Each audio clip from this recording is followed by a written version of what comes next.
늦가을 오후, 하늘이 내 기분처럼 칙칙했던 어느 날, 나는 별장에 도착했다. 집으로 이어지는 길은 마른 나무숲으로 뒤덮여 있었고, 사람들의 소리는 들리지 않았다. 아이들이 살고 있다는 흔적조차 없었다. 철문이 묵직한 삐걱거림과 함께 열리고, 마치 평생 침묵 속에 살아온 듯 엄숙한 표정의 가정부가 나타났다. 나, 한윤지는 23살, 유아교육 전공생으로 현재 휴학 중이었다. 내 직업은 겉보기에 차가움이 감도는 집에서 5살 아이를 전업으로 돌보는 그야말로 막다른 골목에 불과했다. 내가 처음 만난 남자는 그 소년이 아니라 그의 아버지 강지환이었다. 45살의 그는 조용하고 바쁘며 내 존재에 전혀 관심이 없었다. 그는 내가 왜 그 일을 하게 되었는지 묻지도 않았고 내가 그런 능력을 가지고 있는지도 신경 쓰지 않았다. 모래처럼 메마른 목소리로 그냥 말했다. 그 애랑 가까이 있을 필요 없어.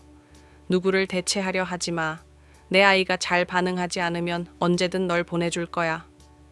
나는 고개를 끄덕였다.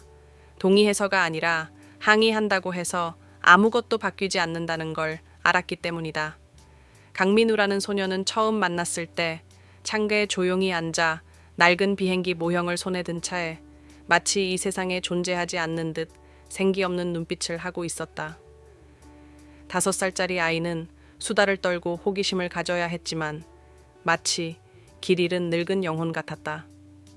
나는 바람처럼 가볍게 그들의 삶에 들어섰고 그들은 내가 아무것도 하게 두지 않고 조용히 존재하게 했다. 내가 요리를 했지만 아이는 먹지 않았다.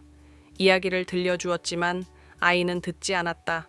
자장가를 불러주었지만 아이는 밤늦게까지 깨어 있었다. 마치 다시는 돌아오지 않을 누군가를 찾는 듯 어둠 속에서 눈을 크게 뜬 채 포기하고 싶을 때도 있었고 쓸모없고 쓸모없는 존재라는 생각에 사로잡힐 때도 있었지만 민우의 눈빛에는 저를 계속 나아가게 하는 무언가가 있었습니다. 뭐라고 딱 꼬집어 말할 수는 없었지만 그저 가슴이 아팠습니다. 그래서 작은 흔적들을 남기기 시작했습니다. 문 앞에 고민형을 따뜻한 우유 한 잔을 슬프면 이 고민형이 들어줄 거야 라고 적힌 쪽지를. 아무런 반응도 기대하지 않았지만 다음날 아침 고민형은 사라졌습니다.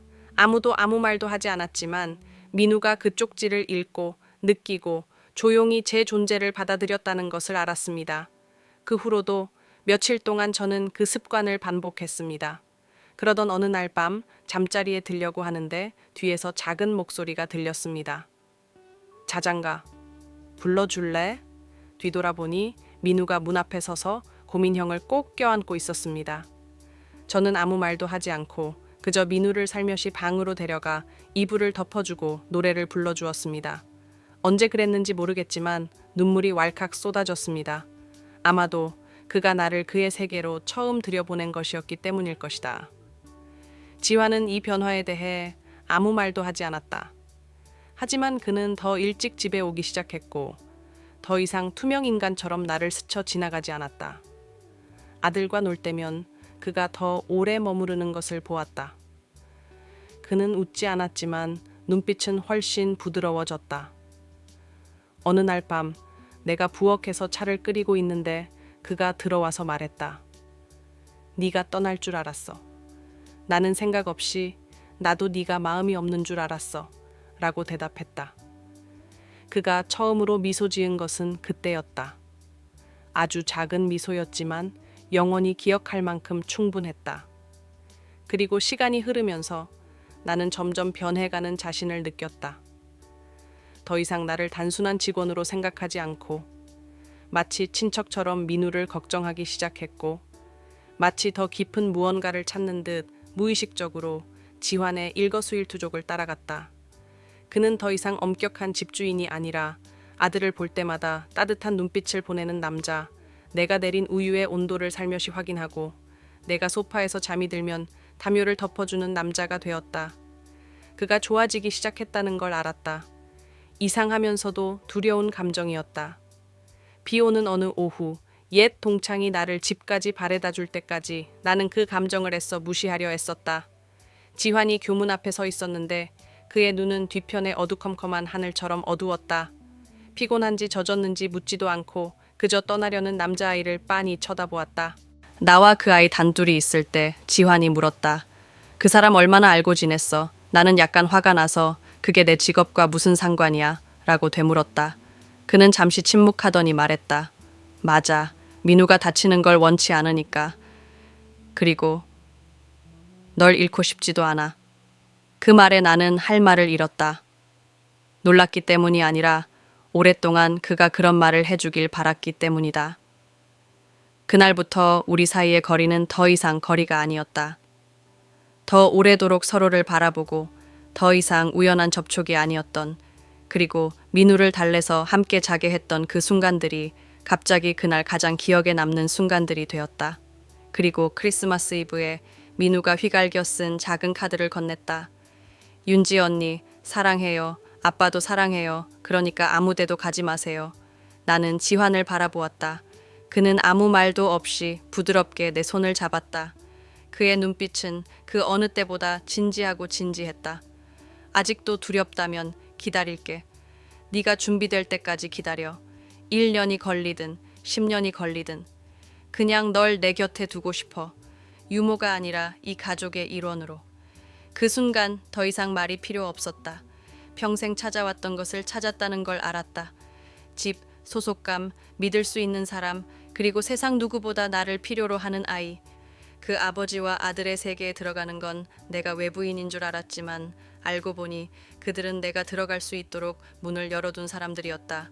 지위도 조건도 필요 없이 내 마음이 여전히 사랑하는 한 머물 수 있도록. 크리스마스 이브 이후 그 저택에서 모든 것이 완전히 바뀐 듯했다. 아침은 더 이상 고요하지 않았다. 민우는 나를 윤지 엄마라고 불렀다. 조금 망설였지만 그녀의 눈빛에는 신뢰로 가득 차 있었다. 지환 또한 더 이상 자신의 감정을 피하지 않았다. 우리는 공개적으로 연인임을 밝힌 적도, 평범한 사람들처럼 키스하거나 데이트를 한 적도 없었다. 하지만 어깨에 가볍게 닿는 손길과 시선은 몇 초 더 오래 머물렀다. 그것만으로도 충분했다. 내가 맞는 곳에 맞는 사람과 함께 있다는 걸 알게 된 순간, 하지만 평화는 언제나 가장 깨지기 쉬운 법이다. 그날은 비가 억수같이 쏟아지고 있었다. 민우는 열이 나고 있었고 지환은 회사 회의 때문에 집에 갈 수 없었다. 나는 침대 옆에 앉아 지환을 차가운 수건으로 감싸고 자장가를 불러주었다. 지환은 잠이 오지 않았지만 그때 갑자기 초인종이 울렸다. 가정부가 달려가 문을 열었고 익숙하지만 낯선 여자 목소리가 들렸다. 아이를 데리러 왔어요. 두근거리는 가슴을 안고 밖으로 나갔다. 내 앞에는 정성껏 화장하고 고급스러운 붉은 드레스를 입고 명품 가방을 든 아름다운 여자가 서 있었다. 그녀의 눈은 마치 내가 완벽한 자신의 그림 속 흠이라도 된 듯 머리부터 발끝까지 나를 빤히 쳐다보았다. 유모세요? 그녀의 목소리는 차가웠다. 내가 대답하기도 전에 지환이 나타났다. 여자를 보자 그의 얼굴이 어두워졌다. 여기서 뭐 하세요? 그가 물었다. 화난 목소리는 아니었다. 다만 무거운 목소리였다. 그 여자는 서연이었다. 전처 작별 인사도 없이 결혼 생활을 청산하고 엄마라고 부르는 법도 모르는 아이를 남겨둔 전처. 아이 데리러 왔어요. 민우가 저랑 같이 살았으면 좋겠어요. 그 말이 칼날처럼 허공을 갈랐다. 나는 멍해졌다. 지환은 바로 반응하지 않았다. 그저 민우가 열이 있어요. 그리고 넌 더 이상 여기 있을 권리가 없어. 네가 그 아이 엄마잖아. 그녀가 으르렁거렸다. 네가 그 아이를 버린 사람이야. 지환이 이번에는 목소리를 높였다. 그의 목소리는 분노, 상처 혹은 두려움으로 떨리고 있었다. 나는 확신할 수 없었다. 그날 밤 지환은 내게 말을 걸지 않았다. 온 집안이 조용했다. 나는 해열제를 먹고 잠든 민우를 안고 방에 앉아 있었다. 내 마음은 혼란스러웠다. 그의 친엄마가 돌아오고 싶어 한다면 내가 무슨 권리로 여기 있어야 하는지 알 수 없었다. 다음 날 아침 나는 지환이 현관에 서서 담배를 피우는 것을 보았다. 지환은 평소처럼 담배를 피우지 않았다. 그는 나를 돌아보며 물었다. 어느 날 내가 민우 양육권을 잃으면 떠날 거야? 나는 말을 잃었다. 그런 생각은 해본 적이 없었다. 나는 민우를 내 아들처럼 사랑했다. 마치 여자가 망가진 남자를 사랑하는 것처럼 지환을 사랑했다. 하지만 법이나 편견, 아니면 그의 가족이 나를 떠나도록 강요한다면? 몰라. 나는 솔직하게 말했다. 그냥 알잖아. 너희 둘을 잃고 싶지 않아. 그는 오랫동안 나를 바라보았다.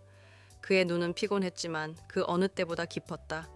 내 전부라고 생각했던 여자를 잃었어. 다시는 그런 일이 일어나게 둘 순 없어.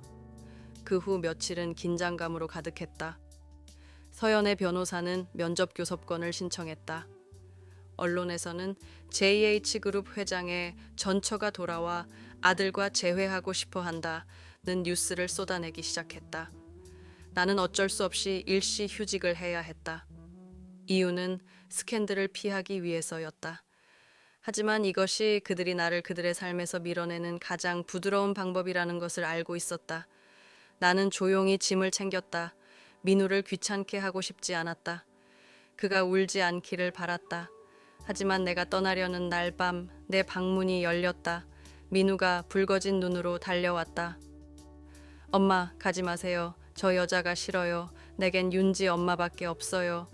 지환이 바로 그 뒤 나타났다. 아무 말도 없이 내 손을 꽉 쥐었다. 그러고는 민우 앞에서, 모든 사람 앞에서 한마디 했다. 명성도 필요 없고 화해도 필요 없습니다. 내 곁에 이 여자가 있으면 됩니다. 그리고 내 아들의 어머니, 바로 그녀입니다. 그날 아침 서울가정법원은 사람들로 가득 찼다. 앞줄에는 기자들이 웅성거렸고 모두가 JH그룹 회장과 3년 동안 실종되었다가 폭풍처럼 갑자기 돌아온 전처 사이에 무슨 일이 있었는지 알고 싶어 했다. 나는 뒷자리에 앉아 손이 시릴 때까지 꽉 쥐었다. 내 앞에는 민우가 지환의 무릎에 앉아 가슴에 머리를 얹고 무슨 일이 벌어지고 있는지 모른 채 그의 손을 꼭 잡고 놓지 않았다. 서연의 변호사는 날카롭게 주장했다. 그녀는 법을 어긴 게 아니라 산후 우울증 치료를 위해 해외로 떠났을 뿐이며 이제 안정을 찾았고 엄마로서의 책임을 다하기 위해 돌아오고 싶어 한다는 것이다. 무관심의 증거로 정신건강진단서가 테이블 위에 놓였다. 하지만 어떤 종이도 민우가 3년 동안 견뎌온 공허함, 매일 밤 그의 눈빛에 담긴 외로움을 담아낼 수는 없었다. 지환을 바라보았다. 그는 여느 때처럼 조용했지만 눈빛은 많은 것을 말해주었다. 그가 말할 차례가 되자 그는 거창한 말을 꺼내지 않고 민우를 꼭 껴안으며 말했다. 지난 3년 동안 아버지가 되는 법을 배웠어요. 하지만 저에게 가족이 되는 법을 가르쳐준 사람이 있었죠. 바로 그 여자예요. 그는 나를 가리켰다. 모든 시선이 내게 쏠렸다. 나는 당황했지만 그에게서 눈을 떼지 않았다. 민우를 낳은 건 아니었지만 다시 웃고 밥 먹고 한밤중에 깨지 않고 잠들 수 있도록 도와주셨어요. 만약 어떤 엄마가 아이에게 자신의 유전자가 있다고 해서 언제든 빼앗아 갈 수 있다고 생각한다면 정말 죄송합니다. 엄마가 된다는 건 생물학적인 문제가 아니에요. 엄마가 된다는 건 아이가 무서워할 때 곁에 있어주고 아이가 사랑해 라고 말하는 걸 듣고 아이가 다시 배우는데 1년이 걸린다는 걸 아는 거예요. 법정 안은 온통 침묵으로 가득 찼다. 서연이가 나를 돌아보았다. 처음으로 그녀의 눈빛은 경멸이 아닌 상처받은 의심으로 가득 차 있었다. 재판이 시작되자 판사가 갑자기 물었다. 민우야, 할 말 있어? 모두가 판사가 침묵할 거라고 생각했지만 판사는 그렇지 않았다. 판사는 자리에서 일어나 내 손을 잡아당기고 고개를 들며 또렷하게 말했다. 엄마랑 같이 가고 싶지 않아. 아빠랑, 그리고 윤지 엄마랑 같이 있을 거야. 그 순간 아무도 감정을 주체할 수 없었다. 서연은 눈물을 흘렸다. 그녀는 말없이 돌아섰다. 재판은 합의로 끝났다.